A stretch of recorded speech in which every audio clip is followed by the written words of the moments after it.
Hey guys, in this video today, I'm going to show you how I go from no spoiler in my Maserati to installing the OE spoiler on my Maserati. First, I place an order for this spoiler right here. I looked for a Ghibli OE spoiler, just wanted to have something that was a bit different from all the other aftermarket spoilers out there. And this is the seller I bought it from. The spoiler was in Roland Heights, California, so it came to my doorstep within 6 days, which is pretty fast, a lot better than shipping it all the way from China. It came pre-packaged with these instructions, some masking tape, some 3M double-sided tape, and of course, this carbon fiber spoiler itself.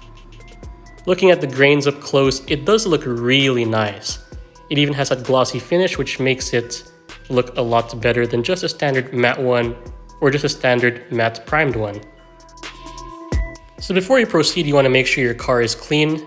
And when it is and you wipe down the spoiler, let's try placing it on the car first and getting an idea of how it should look on the car. And once I was satisfied with the placement, I got this measuring tape to figure out how far from this trunk crease line it was to the corner of the spoiler on both sides. And the reason for this is to figure out whether or not the spoiler is sitting where it should along the trunk line. So now it is measuring about the same distance on both the left and the right side, and I feel confident that the spoiler is where it should go. The masking tape comes in handy in the next step because I'm able to mark the corners as well as the sides of it. And I just put masking tape wherever I could along the lines, just so I know where to place the spoiler when I come back and place it on here. Then I take my alcohol, spray down the surface, and then wipe it down with a microfiber cloth.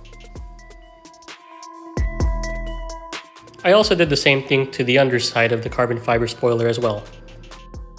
Then we take the double-sided tape and apply it to the edge of the spoiler.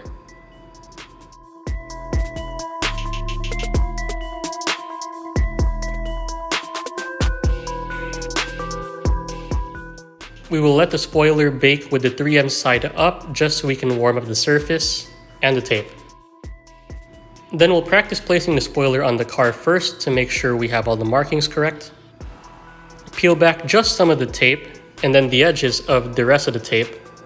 We'll place the spoiler back in the car, and if we're comfortable with it, we'll press down more, remove the rest of the tape, keep pressing down, and we should be good to go.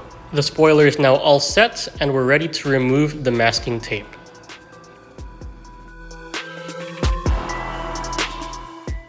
And with the final piece off, here is the look of the spoiler on the car. I think it looks great. I like it better than the other common aftermarket style. Just want to give you an idea of this is what it's going to look like if it's on your car. And there you have it. That's it for this video. Please drop a like if it helped you out. Comment down below with your thoughts, subscribe if you haven't already, and I hope to see you in the next one. Goodbye.